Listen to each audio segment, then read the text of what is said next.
together for my very, very good friend, Rick Jean.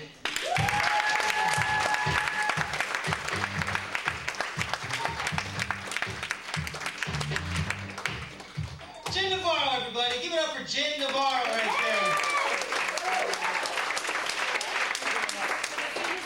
And Wes Sample and all the other comics you've seen tonight.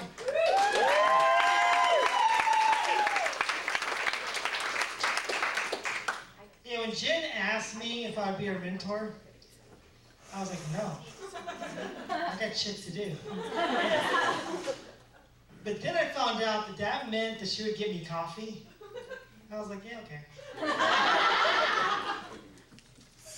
I haven't done any mentoring. All she does is get me coffee. It shows in my stats, thank you. And then I say, that was good, you're getting better. Just keep at it.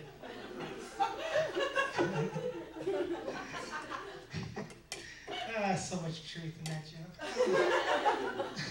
Like Jen said, I have done a lot of shows overseas for the troops. I am not in the military, but I learned a lot about it by doing these tours. The main thing that I learned is that you should never go out drinking with the Marines unless you have a death wish, because those guys are crazy. I went out drinking with some Marines about 6 weeks ago, and I have to be honest, I am still drunk. One guy handed me a shot, he said, drink this. I said, what is it? It's jet fuel. It will make you see God. I don't want to see God. Another show I did, a young Marine came up to me, and he was just staggering drunk. And as he wobbled over, he said, dude, I am so drunk right now that I can literally piss tequila. Yeah. I can't believe I fell for it.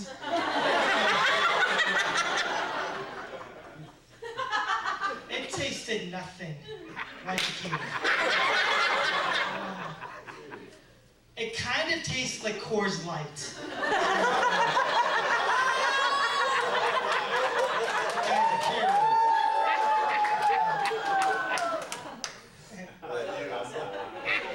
Troy. They don't serve Coors Light here, do they? They do? Yeah, great. It's great. So is my urine.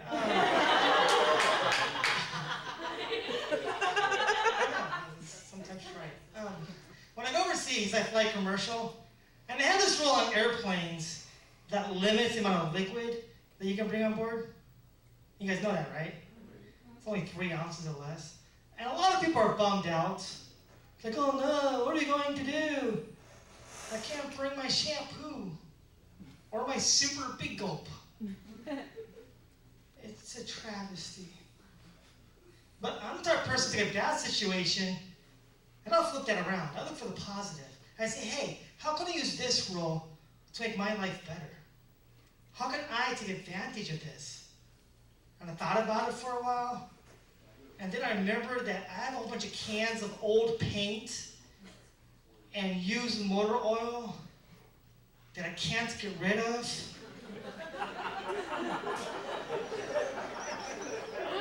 So I take all that shit to the airport.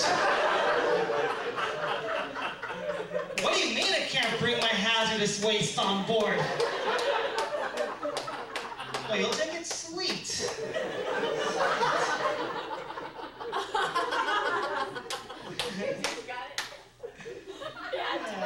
I'm divorced. Anybody else here really happy?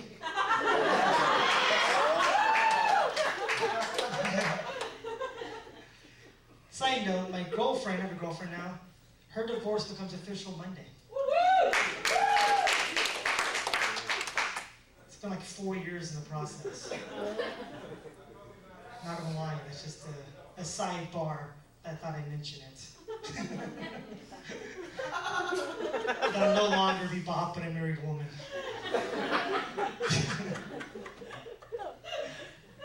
Well, when I got married, I thought I'd work out. I thought it would last forever because I married my high school sweetheart. Oh. She's graduating next year, so I probably should have waited for that. We had a large wedding because she has a huge family and a lot of friends. I don't have either, but I never realized how few friends I had until I had to pick my wedding party. Because she had 7 bridesmaids. Yeah, 7. So I had to come up with 7 groomsmen to match, because that's the rule. I had everybody I know at my wedding party. Even my mom was a groomsman.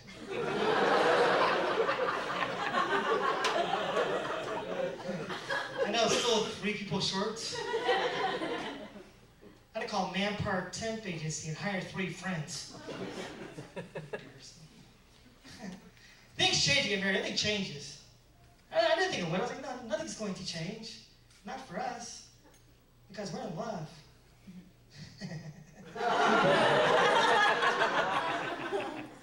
It all changed.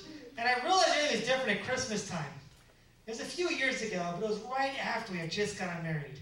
And I gave my new wife listed 3 things that I wanted. I said I wanted an iPod, the original Star Wars trilogy, and Madden Football for the Xbox 360. Now, if you tell that to your girlfriend, there's a good chance you're gonna get at least 2 of those 3 things.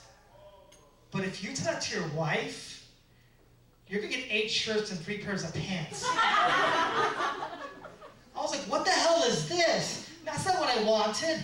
She goes, yeah, I know it's not what you wanted, but I just saw you do something you needed. No, it's fucking Christmas. You're supposed to give me what I want. You could give me what I need next month, because I probably still need it. And she gave me her list, and her list was nothing but clothes. And I was afraid to get her clothes. I was scared to get the wrong size, or the wrong color, or the pocket would be in the wrong place. So instead what I did was I got her an iPod, the original Star Wars trilogy, and Madden Football for the Xbox 360. And I said, yeah, I know it's not what you wanted, but you need this. You need this. When you have a relationship end, you find yourself a lot of free time, because time you spend with the other person is not time you spend by yourself, just doing really stupid things. Like the other day, I was in my backyard, built a life-size replica of the Eiffel Tower out of toothpicks and duct tape. And I noticed a trail of ants that are going back and forth from a dead bug back to their home. And I was watching them for a while, and I was amazed at their strength, their work ethic, their dedication. I was like, wow, these guys are awesome. But then I saw a couple of slacker ants who were hanging out a few feet away, trying to hide in the grass and get out of doing any work. Yeah, those guys. And they pissed me off because while they're hiding, everybody else is working their ass off. So what I did was I went in the house and I got a pair of tweezers. And I came back outside and I picked those slacker ants up and I put them back in line and back with everybody else. And then I said, you know, loud enough for them to hear me, I said, I show you guys not to slack off when everybody else is working. But then I had a horrible thought. Well, what if they weren't slacking off? What if they're actually the hardest working ants in the whole colony? And maybe the queen ant said, you guys worked quite hard. Take the rest of the week off. So they're not slacking. They're like a little ant vacation. I don't know. Maybe that's where ants go. And I just ruined it. I messed up their entire vacation plans. Because that would suck if you're at a beach somewhere drinking a nice cold pina colada and saying to yourself, this is great. I really needed a break. Work has been kicking my ass. And then a giant pair of tweezers comes out of the sky and picks you up and throws you back at your desk. You don't like that, would you? So I wanted to find these guys and I wanted to put them back on vacation. But I couldn't because they all look the same. So what I decided to do was take a couple of different ants. Because I figured that would be cool. If if you're at your desk and you're working really hard, and then a giant bird tweezers comes out of the sky and picks you up and throws you on a beach, that'd be pretty awesome, right? So I picked the first guy up, and I put him on vacation. And then I picked the second guy up, and he bit me. Yeah, the little bastard bit me. And I shook him off because he startled me, and he did a couple flips, and he landed back like everybody else.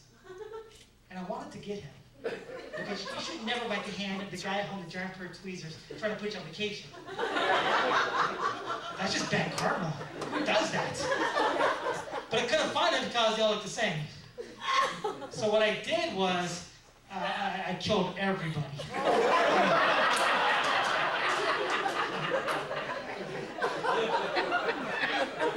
And the moral of that story, there's a moral. The moral of that story is, my ex-wife is a whore.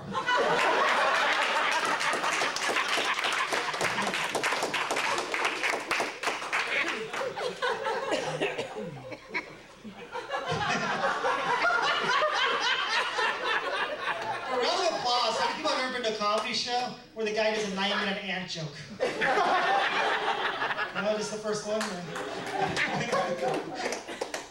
Because if you ever go to one and there's someone else doing a 9-minute ant joke, please, for me, punch them in the face. Got that shit trademarked.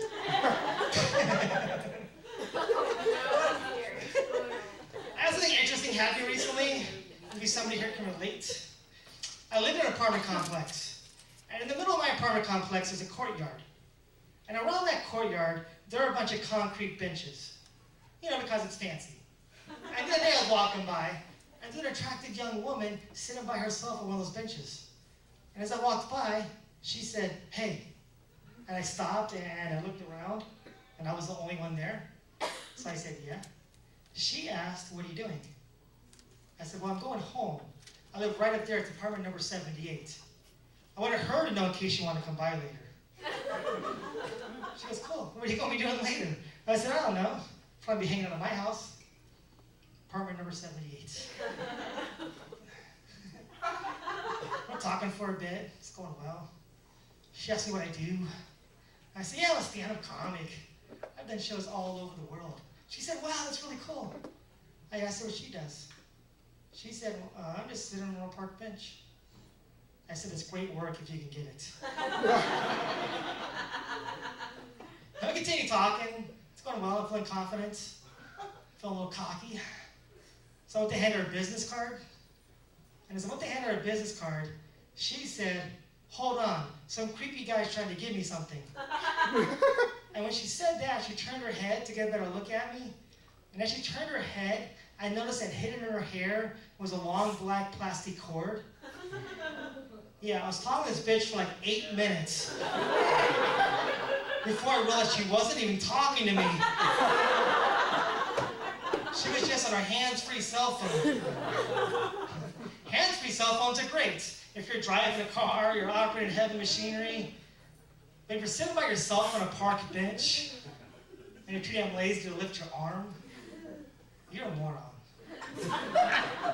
Worse, you make me look like a moron because I'm talking back to you. And I know why people do it. You guys probably heard this. People like to talk on their hands-free cell phone because they heard that the radiation from their cell phone can give them cancer. You ever heard that, anybody? The radiation from your cell phone can give you brain cancer. What do they give you if you have cancer? Radiation. They give you radiation. So I say if the radiation from your cell phone gives you cancer, well, just keep on talking. You have the antidote right there in your hand.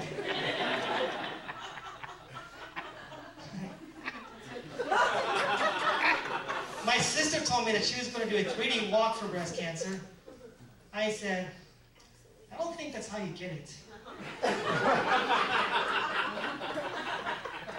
She said, "No, it's for breast cancer awareness." I was like, "Oh, breast cancer awareness. It's 2015. Is there anybody, anywhere, who's not aware of breast cancer?" I'm sure there are lots of people who've never been affected by it. Maybe none of their friends, their family members, or their family members' friends, maybe nobody in a circle has ever had it. but they should at least know that it exists. Because I highly doubt there's going to be some guy driving down the street to the middle of the breast cancer 3-day walk, and he's going to see a bunch of women walk on the sidewalk, all dressed in pink and wearing bras on their heads. One of the guy's going to pull over, roll down his passenger window, and shout, "Hey, what's going on? Where is everybody going?" And then one of the women are going to stop what she's doing, lean over that roll down passenger window, and say, "Oh, we're doing a breast cancer 3-day walk." Breast cancer? I've never heard of it. You shouldn't be doing a walk for breast cancer awareness. You should be doing a walk for breast cancer solutions. You should be doing a walk for breast cancer cures. Have you tried using duct tape and cell phones?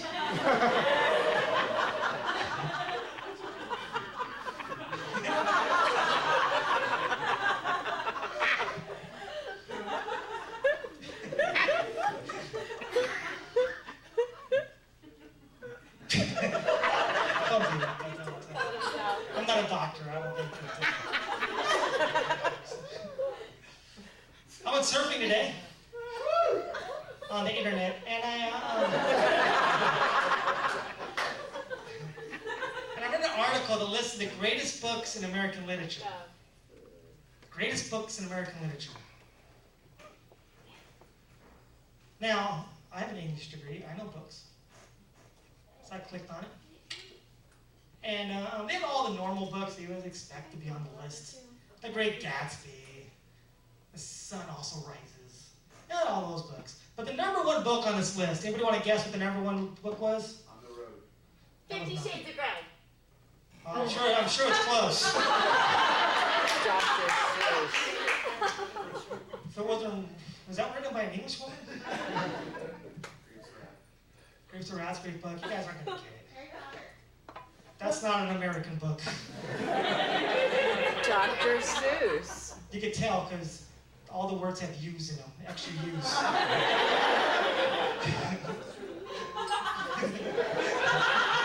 Oh, Jim gets it. No, the number one book, according to this website, the greatest books in American literature, was Moby Dick. Now, the round of applause, how many people here have read Moby Dick? You guys are all lying, all of you. Nobody's read Moby Dick. Not the whole thing. Maybe the Wikipedia page of it. Maybe saw the movie. Moby Dick is 900 pages.